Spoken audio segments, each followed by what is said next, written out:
but I would rather be uncomfortable fighting for what I love and creating a life that I love than experiencing that discomfort to get it.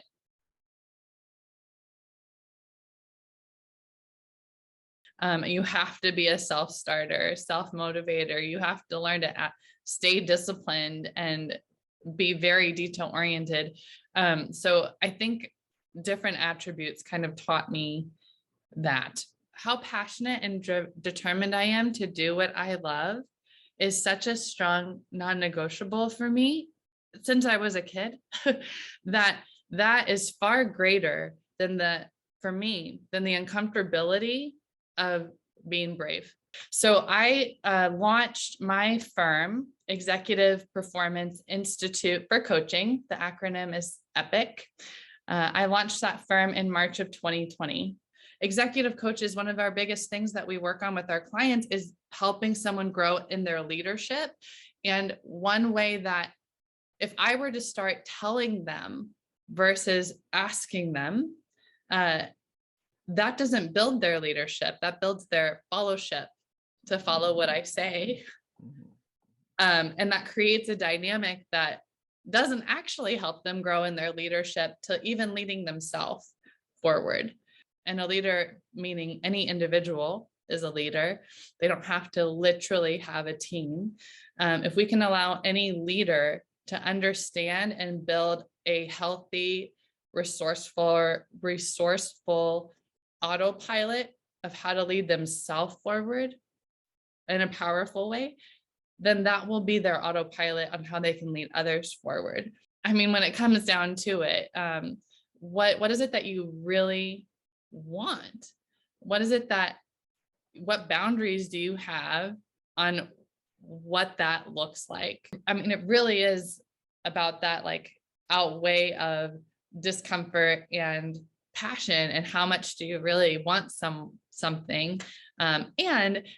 This is where I get really excited about coaching is people's perception of how hard it will be to accomplish anything, or to be uncomfortable and step out into being courageous and all that.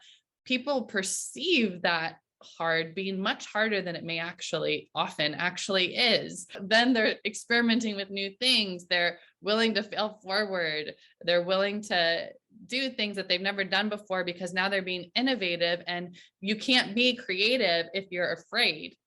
You can't be, it's like, you can't be in love and fear at the same time, right? Because that's people being perfectly human. Is we get in our own way, and it's our ego. Like ultimately it's our ego that gets us in our own way.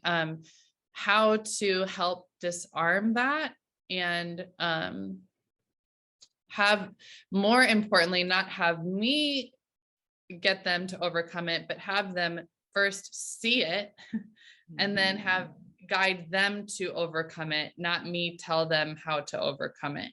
If you let yourself really listen and look at someone and continue to learn about someone, then you will figure out how to respond to them and not react, respond to them, like really be thoughtful on how to communicate and address and converse with them.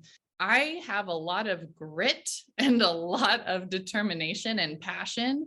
And I'm willing to work very hard to what others have told me harder than the average person. And I think dance really taught me that. I was a dancer since I was 4 years old. So I went to school for both dance and then business management.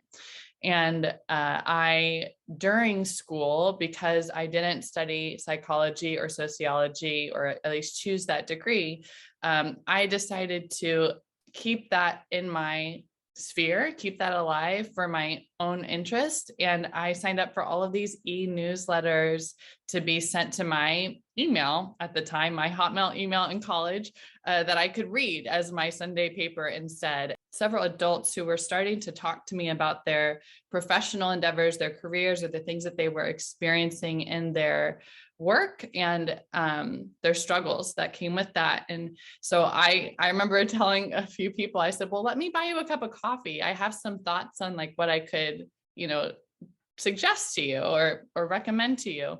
And you can take it with a grain of salt. And those few people said, Jenna, this is really valuable. You should consider charging for this and having a practice.